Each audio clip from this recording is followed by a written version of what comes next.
Welcome back, everyone. This is Chase, and joining me again, round three, Dr. Rachel Gross, assistant professor at the University of Colorado, Denver. Thanks for joining me again.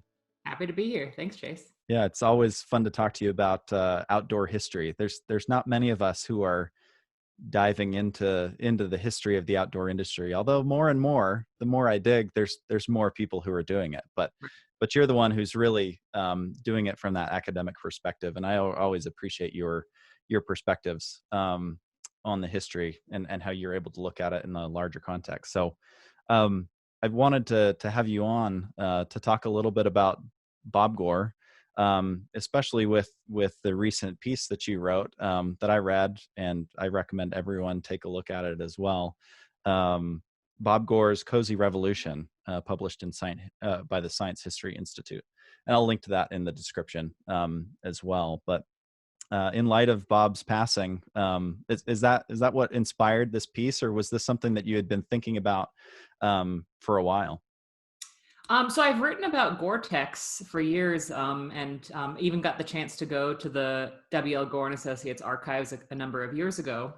But I think when I heard that Bob Gore had passed away, I wanted to reflect on what I thought his legacy had been for outdoor recreation and the outdoor industry. So it was for me a chance to think back over the research I'd done over many years and to put together some thoughts and luckily for me, some really cool images that help explain why do people care so much about Gore-Tex, even if they don't actually use the material itself. Right. There's so many interesting questions and so many different ways we could take this conversation. But Gore-Tex to me is such an interesting company, especially now. I look around and you have people who have no interest in going outside wearing Gore-Tex. It's a statement more than anything for some people. Gore-Tex just means so many different things to different people, especially now. It's interesting to look back and just see, kind of learn about its origins, where it came from. I don't know.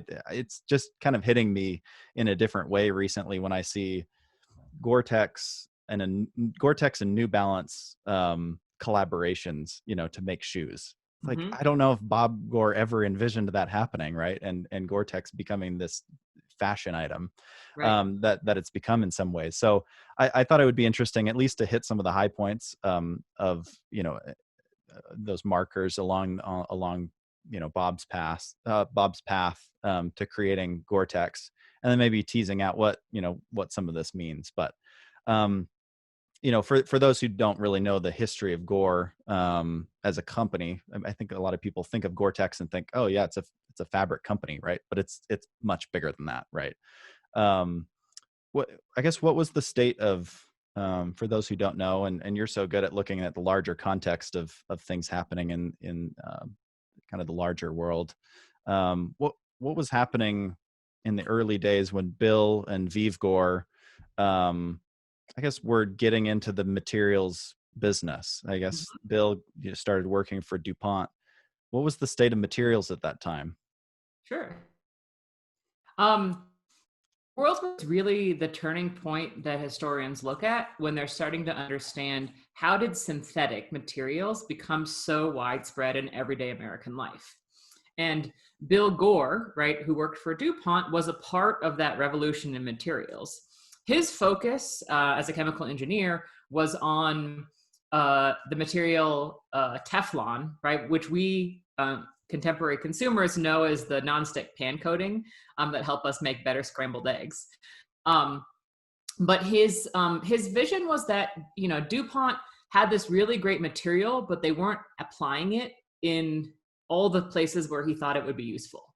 Now, the biggest context for this, something that maybe the listeners might have heard of, is this notion that synthetic materials could offer better living through chemistry, right? There was a lot of excitement about the promise of innovations in the immediate post-war period, and nylon and other synthetics were high on that list. So when Bill Gore decided to leave DuPont's plastics division and start focusing on this material, Teflon, or polytetrafluoroethylene, PTFE, he was a part of a much bigger set of people who saw a lot of promise and potential in these new materials and wanted to see them applied not just in a narrow set of industries, but broadly, right? It wasn't that Bill Gore knew this is going to be the revolutionary outdoor material decades down the line, but he had a lot of faith in PTFE broadly. And so he wouldn't have been surprised to learn that it was going to have applications even in outdoor recreation. Right. What were the other, certainly DuPont, the other big material company, what were the materials in the outdoor industry that were being used? Nylon, right? It's a DuPont material. Mm-hmm. Really came of age in the World War II period, right? That was kind of the major innovation during the war. Is that right? Or earlier? Yeah, so nylon was created in the late 1930s. The US military used it in a limited fashion during World War II, in part because there wasn't a lot of supply.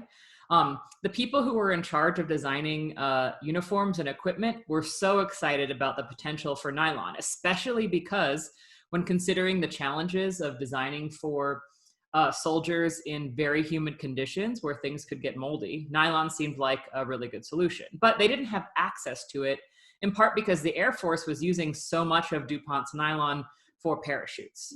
So by 1944, 1945, DuPont was finally producing enough that designers of uniforms and equipment could finally start experimenting with nylon, for instance, with sleeping bags, with mountain tents and things like that. So the military did help introduce this material near the end of the war, but it was really in the immediate post-war period that nylon started to be used more broadly in outdoor recreation applications. And so in the 1950s, you would have seen nylon appear as a material for sleeping bags, tents, rain jackets. But it wasn't, it didn't totally revolutionize how people understood their equipment and what that meant for how their bodies would interact with extreme weather environments. And that was in part because so many manufacturers were still experimenting with the type of nylon that they used and what materials to use alongside it. So a good example of that is Sierra Design's 6040 jacket, which used both nylon and cotton, right, to have a mix of water resistance and breathability, right? Nylon alone was not breathable. And so manufacturers were always experimenting, trying to find something that would work more effectively to allow sweat to escape. This was in part why Gore-Tex, a little bit later down the line, came to be seen as a revolutionary material because it seemed to fulfill the promise that people had put on nylon initially and then realized nylon wasn't going to fulfill, which was to be both waterproof and breathable. Mm.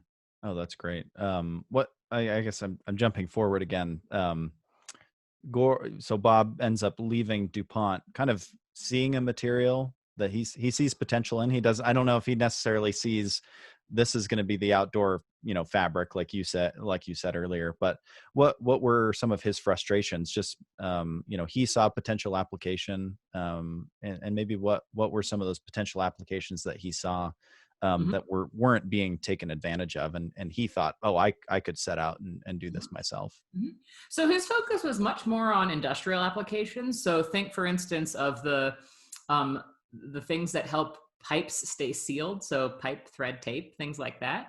But outdoor recreation was always in the back of his mind. This was in part because Bill and Vive were both enthusiastic outdoors people, right? They had been skiers in Utah earlier in their life. Once they were raising children, they often took their kids on family vacation, going camping, going hiking to the outdoors. And so in that sense, outdoor applications were never far from his mind. And so what he would do is, even as he's thinking more about, okay, how might people working in industry make use of this interesting material, he was also experimenting on the weekends and at night with inflatable sleeping mats or new designs for tents that would allow him to do fun things with his family. He never saw that as his primary business goal, but that idea was always percolating and he was always experimenting with those materials. Well, in that way, it seems like Bill is very much in the mold. Bill and Vive are very much in the mold of, I guess, other tinkerers, right? Outdoor tinkerers. What we think of when we think of the outdoor founder, right? It's this certainly comes a little later, right? It's like Yvon Chouinard, like hammering out climbing equipment in the shed. It seems like that's the type of person that we think of when we think of the outdoor founder, or the person that's making their own gear. So it seems like he's in that mold, but the difference is his access to materials and that science background, which I think we start to see some of the individuals like that, like the Jack Stevenson, right? Someone who's kind of the outsider who comes in with an engineering background and brings new perspective to the outdoor industry, and then births new innovations from that. And any thoughts there? It seems like that interesting combination is where we see a lot of the innovations that come to the outdoor industry. Yeah, I think you've described something that we see consistently across decades in the outdoor industry. Innovations often come from people who are participants themselves, but who have some kind of professional training that allows them to experiment with confidence. Right? They make lots of mistakes, but they know at least what they're doing with the materials. Most often, though, it's not chemical engineers, but often folks who are trained as engineers but work in the aerospace industry that make a lot of these innovations, especially as it relates to backpacking. So Bill Gore does stand out to me because he has a different set of, or a different kind of expertise, right? His working with materials, not aluminum, but rather different kinds of plastics, and that yields different innovations. Right. Yeah. On the aluminum side, right, we see that with the North Face creating the oval intention, right? They were able to create, that shape because of the work that they did with Easton aluminum, right? And adapting that. Yeah, and you might see kind of a regional trend as well. So many of the people who work in the aerospace industry as engineers were based in the West Coast, and that's because of federal government expansion in military contracts in the post-war period, right? So Los Angeles, for instance, had a big aerospace industry, and so many of the backpacking innovations, right? Think what's going on with Andy Drollinger at A16 or with Dick Kelty, right? They're working in that milieu. And again, Bill Gore stands out because his operation is based in the East Coast of the United States, as opposed to so much of the work that's going on in the outdoor industry during the same time, which is based in the American West.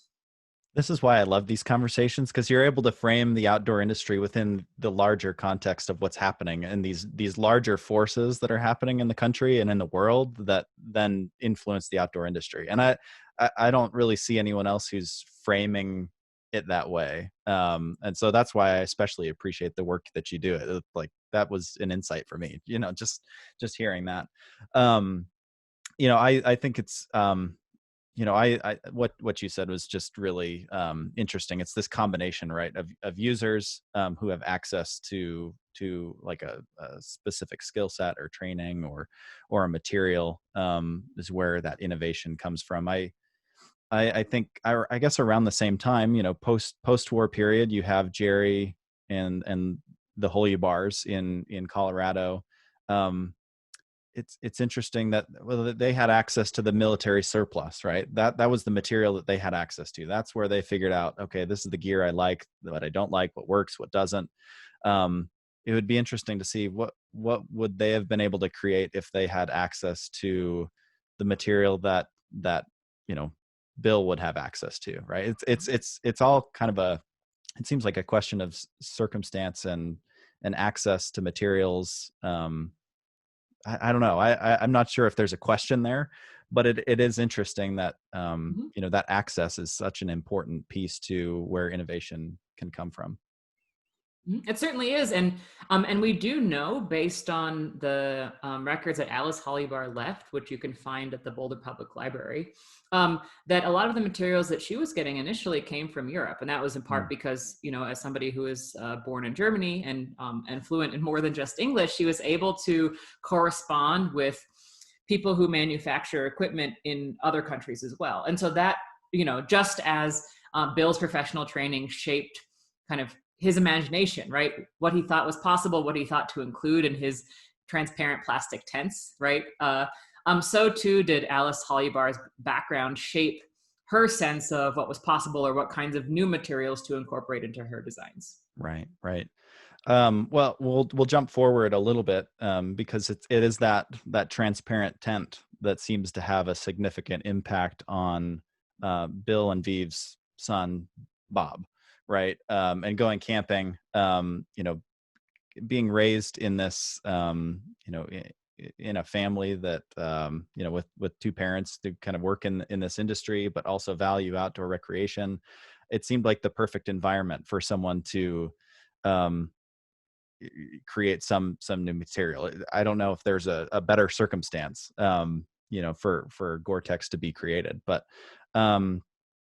do you mind just sharing a little bit? I know it's in the article, and I encourage everyone to go and read that, but just, I guess, maybe the story of Gore-Tex itself, right? How Bob ends up working for the company, um, and through tinkering with the materials, comes across, well, just discovers that this material could be a fiber, or could be Mhm. turned into a fiber.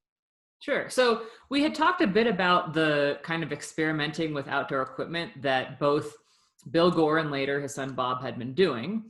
But in 1969, when Bob had already received his PhD and come back to the family company, he wasn't focused on outdoor recreation.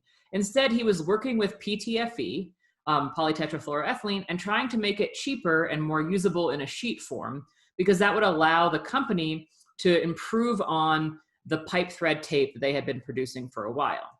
And so it was really a serendipitous kind of experiment, right? After stretching these cords of the material over and over, Bob was frustrated. And in his frustration, he yanked them apart once rather than carefully stretching them as he had been doing. And he realized that they radically expanded, far more than he ever could have imagined when he yanked them fast and really hard.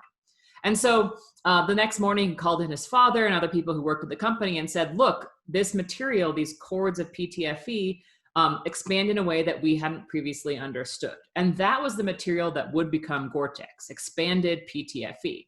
It was almost an accident, but of course, Bob had both professional training and this notion that if only he could stretch it properly, he would find the kind of pipe thread tape sheeting that he was looking for. So outdoor recreation was not at the forefront of his mind, but once this material was created, ePTFE, it meant a whole new ballgame in terms of applications for the material, right? And because of the work that the Gore family had done over the years, they knew that among those many applications, one might be outdoor recreation. And so it wasn't a big leap for them to say, okay, the semi-permeability of this material, the fact that it has tiny pores where water droplets would be kept out, but vapor, so what the body produces when it sweats, could escape, has a lot of promise for tents, for rainwear, and for other materials that would be of use to outdoors people as well.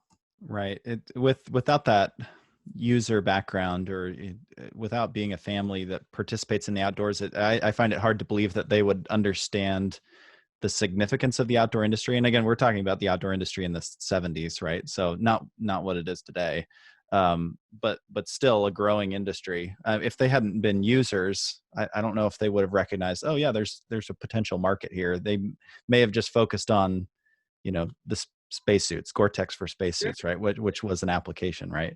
And Which so I do think that's possible. And also, in addition to their personal experience, the Gores had the benefit of having read DuPont studies on potential future applications of PTFE from years back. And so, in that sense, this isn't something that they came up with on their own. Rather, within the chemical industry, it was well known that an expanded version of the PTFE material would have lots of other kinds of applications. It was their job to find out what those might be. So in that sense, they were not alone. They just were the ones to come up with how to expand it. Right. And then, you mentioned as early as 1970, they have prototype Gore-Tex tents, right? For personal use, or they're experimenting with the material, right, themselves. And the family goes back out on those family excursions to test the Gore-Tex tents. And, 1976 is when a brand first takes the leap, right? Early Winters. And I guess I keep going back to this. I've had conversations, with Bruce Johnson about this. I just have such a hard time understanding how, a small company like Early Winters, was able to get in touch with, Gore, and order this material. Like, what was the reputation of Gore and Gore-Tex? I mean, this was the first the first company that really applied the material.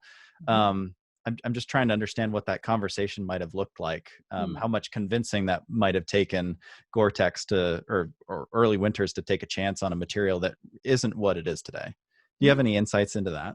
Yeah, so I don't know what the conversation itself was, but I think we can imagine in some ways.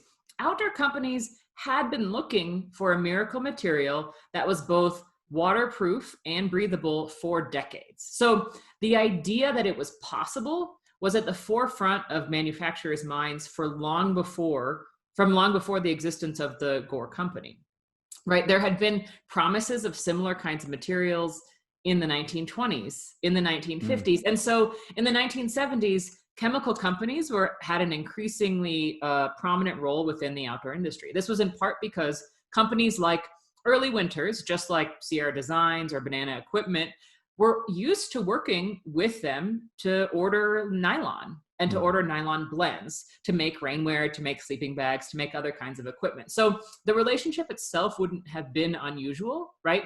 To have outdoor equipment and clothing designers talking with chemical manufacturers because they needed that material.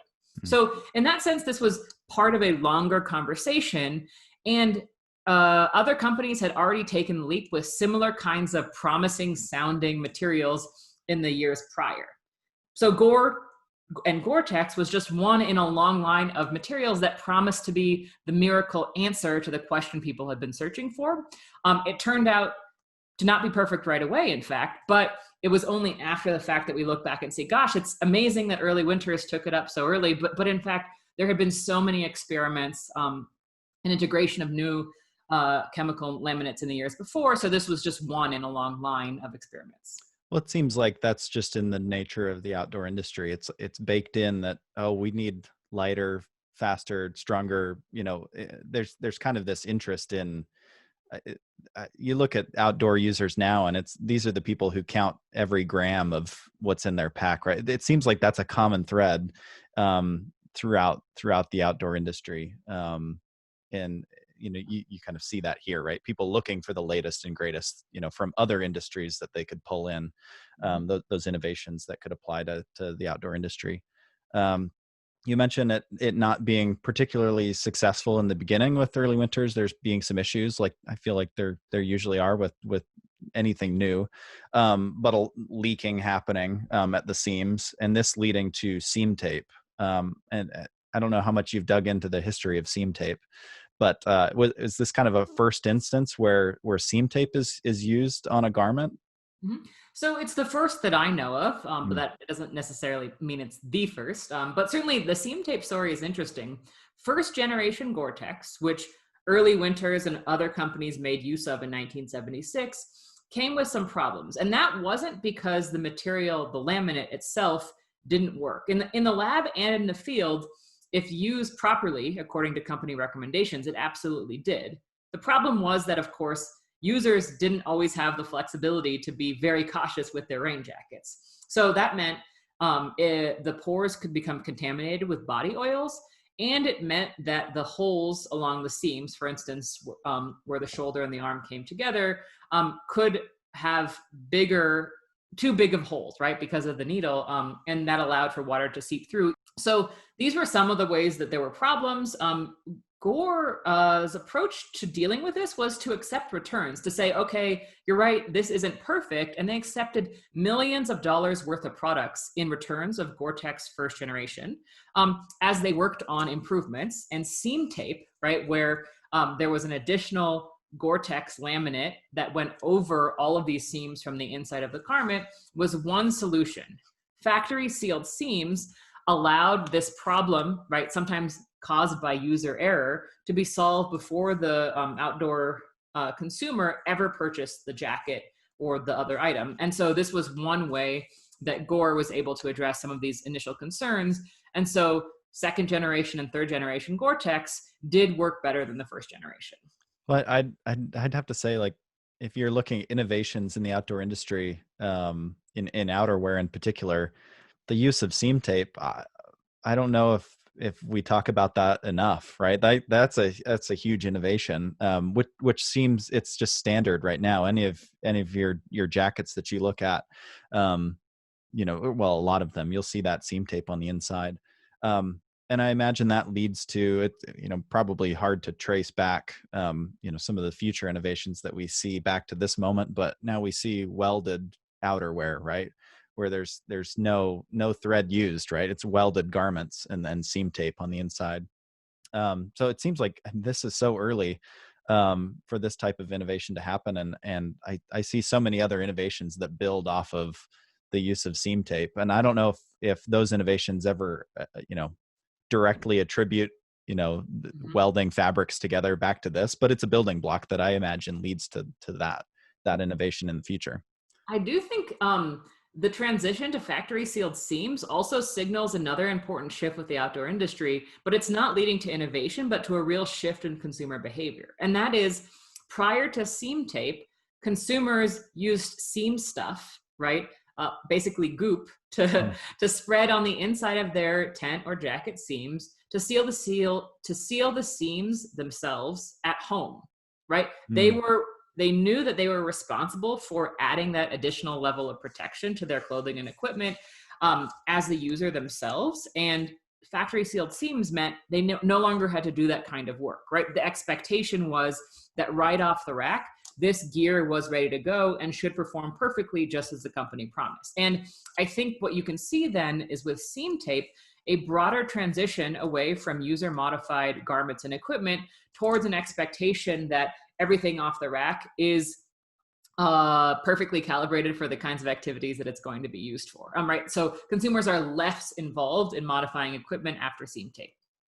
So interesting that you see around the same time, and I might have my dates slightly off, but at the same time that this is happening and this user expectation that my garment comes off the rack ready to go, you also have Frostline kits, right? We're sending you kits in the mail that you assemble yourselves, but that declines, right? And is that around the same time? We're talking 70s. Absolutely. So yeah, the timeline is exactly right. And in fact, I would say that Gore and other chemical manufacturers that create this high-end kind of high-end material are partially responsible for the demise of DIY kit companies in the early 1980s. And that's in part because of things like seam tape, where customers realize that no matter how good they are at sewing, no matter how careful they are with seam stuff on their seams, there's no way that a handmade garment could reach the level of perfection that a factory produced one could, right? So in many cases,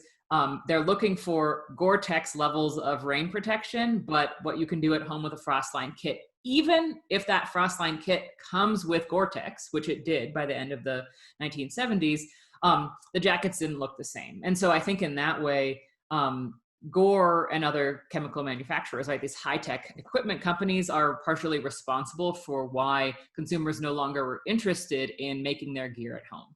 yeah, it just really seems like with the rise of Gore, there was no way that a company like Frostline would be able to exist, right? It was just the consumer preferences were just changing, right? That quickly. It's interesting because I feel like now would be the time for both those types of companies to thrive, right? People want performance, and so they can go to a Gore-Tex to get performance, but there's such a DIY community, a crafting community, a thrifting community. It seems like a Frostline kits could potentially, operate today on a much smaller scale. But it's interesting to see how that pendulum has swung here in present day. That interest in performance, but also an interest in having something that I made myself, that crafting side of things as well. I think that's a great business idea. A lot of people who learn about DIY kits for the first time now say, I would love to do that. And I think the major ingredient that we're missing is the decline of home economics education in American classrooms. And I think there are all sorts of reasons for that. I don't know how to sew myself. So I'm one of those people who would potentially love this idea, but really don't have the skills to back it up. And I think that's kind of a part of a broader conversation about changing expectations about both American education and also gender roles, right? That there aren't enough people who would necessarily know how to sew these pieces of equipment effectively.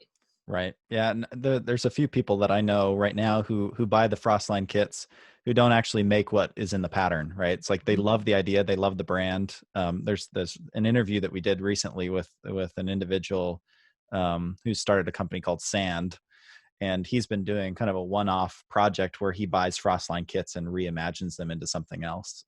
So they have the label on there, mixed with his brand, but he takes a Frostline kit parka and makes a tote out of it and Wow. reimagines it in a way that helps tell the story of Frostline kits, but in a new way. And his attempt is to um, shed light on this company and this way of making things that is being forgotten. So kind of an interesting tangent. We could go down that train of thought. I think Frostline Kits is a fascinating company, and interesting that even people in the outdoor industry don't really know that much about it.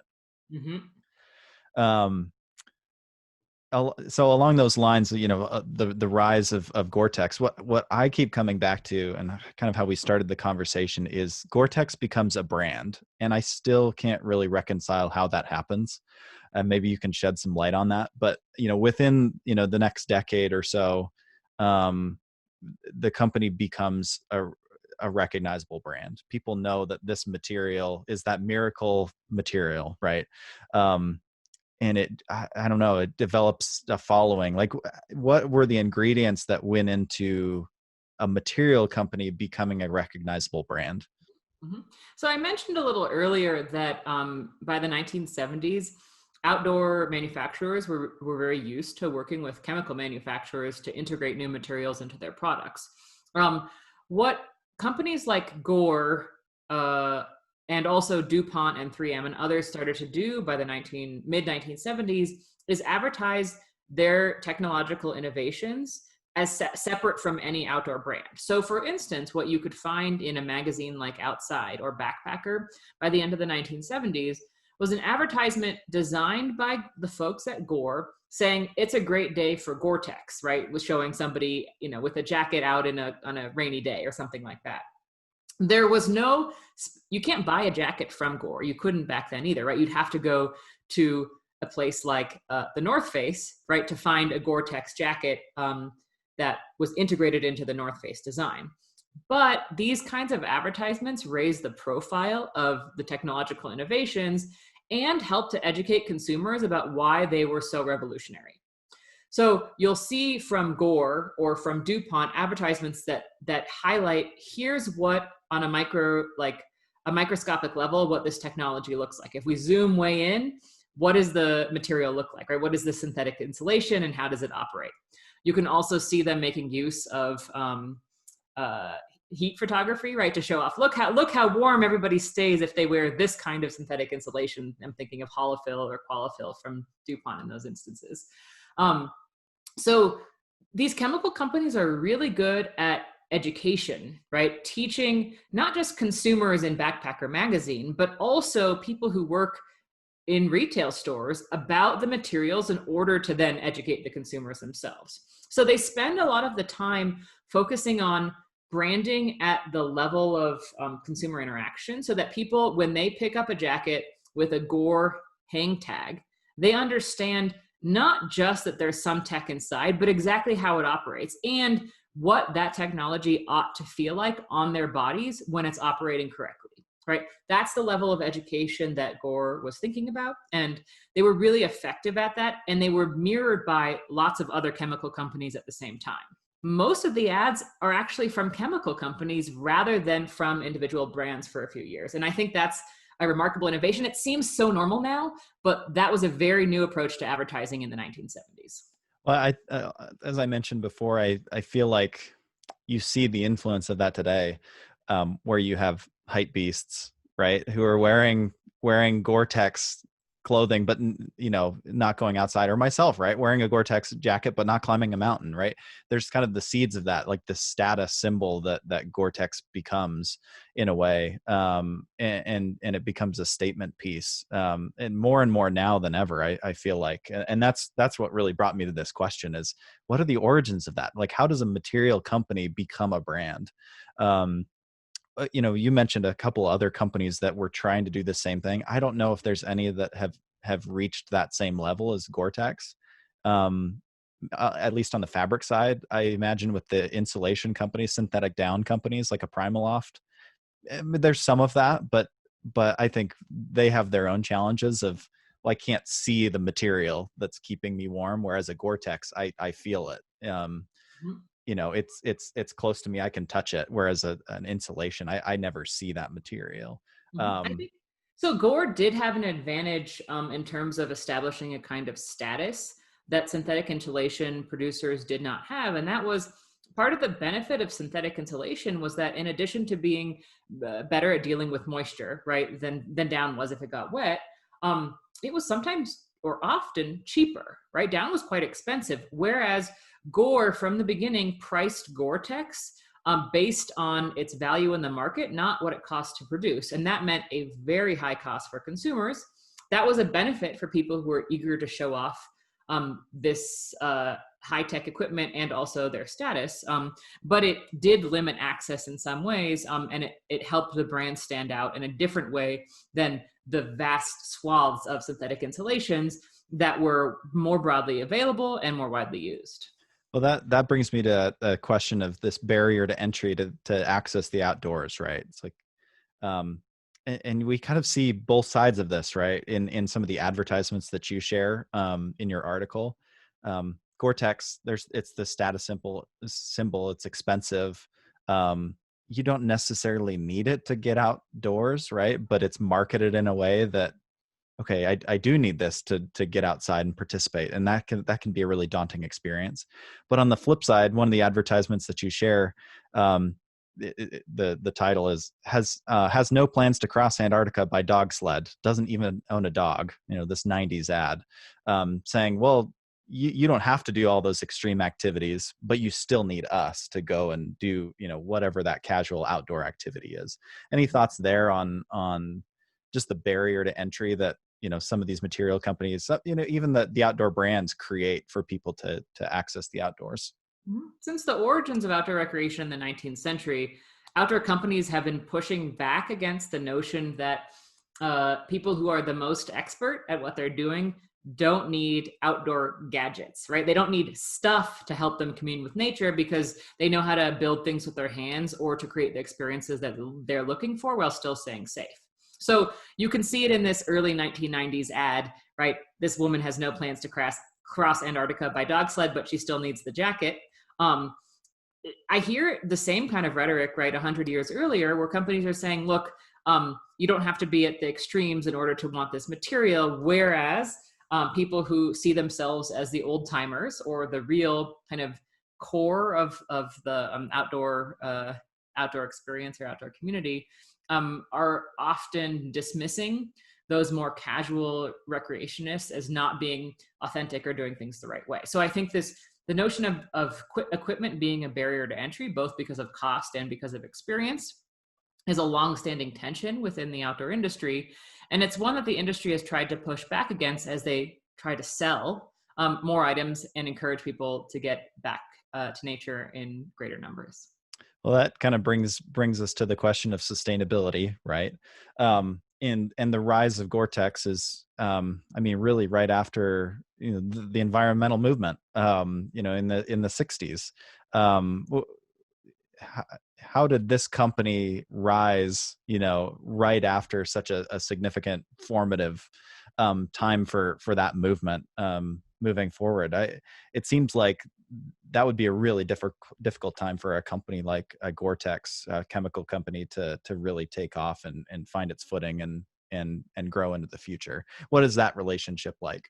Mhm. Yeah, so you're describing in the 1970s a time when many Americans evince a kind of distrust of businesses, big business in particular, and also where they're more concerned about their consumer habits having an impact on the environments that they so loved. Clothing, however, was usually exempted, especially outdoor clothing, from these kinds of critiques. So that means that you see people who are very concerned for good reasons about pollution in cities or with the contamination of waterways who don't necessarily apply that same kind of logic to the plastic clothes that hang on their bodies and protect them from the rain. Um, I don't have one single explanation for why that's the case. I think mostly outdoor consumers were celebrating the fact that new lightweight equipment allowed them to leave a lighter trace on the land, right? The origins of the lightweight leave no trace movement suggested that if you had the right kind of high-tech equipment, you wouldn't need to chop down wood to create a fire because you have a stove. You wouldn't need to gather together branches on the ground because you had a sleeping pad with you. And so that actually was the prevailing notion within the outdoor industry and among outdoor recreationists, right? That they could buy gear that better protects the environment, that leaves less of a footprint on the land. They weren't thinking as much about what are the long-term health implications for the people who produce these kinds of chemical products? What are the long-term consequences of buying these products and then eventually needing to dispose of them when they've reached the end of their useful life? So I think that kind of thinking, which is so prevalent in the 21st century, had not yet come around to be applied to clothing, especially outdoor clothing. It would take another couple of decades for people within the industry to start asking those questions. Well, that really brings us to now, right? It seems like the same questions are being asked, and it doesn't seem there is one clear solution to this problem, right? There's strong opinions and strong arguments on both sides, right? Of, well, synthetic, if you use synthetic, the product will last longer, right? And you'll only need to buy one, versus, a biodegradable material that will break down, but you might have to buy more of them later on. So again, we're kind of finding ourselves in this having the same conversation decades later. And I don't think we're going to solve it right here, and I don't think it's our place to do that either. But interesting to pull out, just recognize that this is a conversation that is ongoing. Again, in just paying attention to the time here, I don't want to take too much of your day, but if you could distill down, this is difficult, right? Someone's life. What are some of those long-lasting impacts of Bob Gore in particular? Certainly the creation of Gore-Tex, but what are some of those long-lasting impacts that you've noticed or in your studies, your research? When Bob Gore had his serendipitous discovery in a laboratory at W.L. Gore and Associates office, his work had long-term consequences for Americans' notion of miracle materials in the outdoors, right? They started to have this expectation that if they were able to afford and find the right kinds of goods, that they would be the most protected, the most safe when pursuing outdoor activities. I think that's often a promise that goes unfulfilled, in part because, as many experts today will attest, it's not just gear that's going to save you in extreme conditions, but rather your experience, right? Your ability to use your mind to think through what is the right choice here, what do I need to do to save myself? But Gore-Tex and its synthetic fiber cousins often promise this kind of solution, right, to Americans by saying, if you buy the right stuff, you'll be able to kind of raise your own profile within the sport that you're trying to be a part of. You're able to look the part much more easily. And I think that's ultimately where I see Bob Gore's surprising legacy. He had not expected to become any kind of guru of the outdoors when he trained as a chemical engineer and went to work for his father's company. But in many ways, Gore-Tex had that kind of effect on the outdoor industry. It's a good stand-in, right? It's a good story that represents this broader shift towards Americans expecting that they'll look like experts as long as they buy the right stuff, right? As long as they have access to these kinds of specialized goods. So I think we can see with Bob Gore's invention, the integration of high-tech synthetic materials like Gore-Tex, but lots of other ones too, into everyday Americans' closets and into daily use. You do such a great job of looking, and as a historian, looking at the industry in context and taking that step back. I think you've really helped me understand the different eras of the outdoor industry so much better, from the Civil War to present day roundabouts. Do you see Bob Gore as being the one who kind of ushers in the material age? Is it the last era that you've defined roughly Is Mhm. I guess, what do you call that era? Isn't it a kind of the material age, or I don't remember Yeah. entirely. Yeah, I mean, I think it could be, right? Like, I think if you look at recent retrospectives, people often refer to the period from the 1970s forward as the age of synthetics, the space Mhm. age, high tech part of the outdoor industry. But I actually think that that kind of erases the complicated ways that people engage with materials, right? We Mm, were just talking about the return of natural fibers to prominence within the outdoor industry. That started to happen in the 1990s. So it wasn't a response to the environmental movement necessarily, but it reflected the kind of slow percolation of a lot of the ideas of the environmental movement and people's recognition that, guess what? Wool works really well and does a lot of the same things as these so-called miracle materials do as well. So I think in many ways it feels too early to just say the 1970s to now we're in the kind of high tech era of materials, because I think in many ways what Gore-Tex and other synthetics signal is how people are paying attention more to what the mm. materials do, but they're not entirely reliant on one set, right? Rather, it's just they're attentive across the board, right, to Gore-Tex, but also to wool, right? And they're trying to understand in more detail what that means for their physical bodily experience on a day-to-day basis. Right. Yeah. While we probably wouldn't give this age, or this era, the name of the synthetic age, right? If anything, it's the materials age, in that, like you said, all of us are so much more conscious of what we're consuming, what we're using, what things are made of. In that way, it's a material age, because we're just thinking that, hopefully we're thinking that much harder about what we're using, and how it's made, where it's made. No, I love that, because like you said, wool has had such a resurgence, right? This, it's one of the oldest materials, right? It's just like Mhm. down, right? Down, natural down versus synthetic down. Down is in a really good place right now as well. It's these natural materials are having a resurgence. So I think that's a really good point. You don't want to box in this era into just the synthetic age or the tech age, because in a lot of ways, we're going back to a lot of those natural materials. But I think that consciousness, that thinking about Right. material is the Right. key.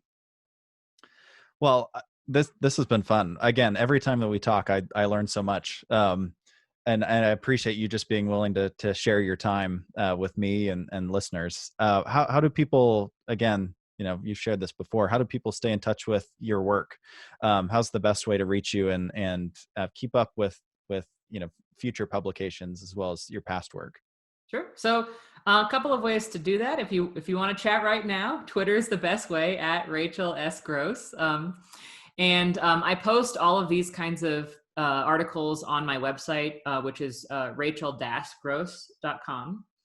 And I'm always looking for new ways to reach broader audiences, right? As you mentioned, my primary focus is using an academic perspective to bring a broader context to the history of the outdoor industry.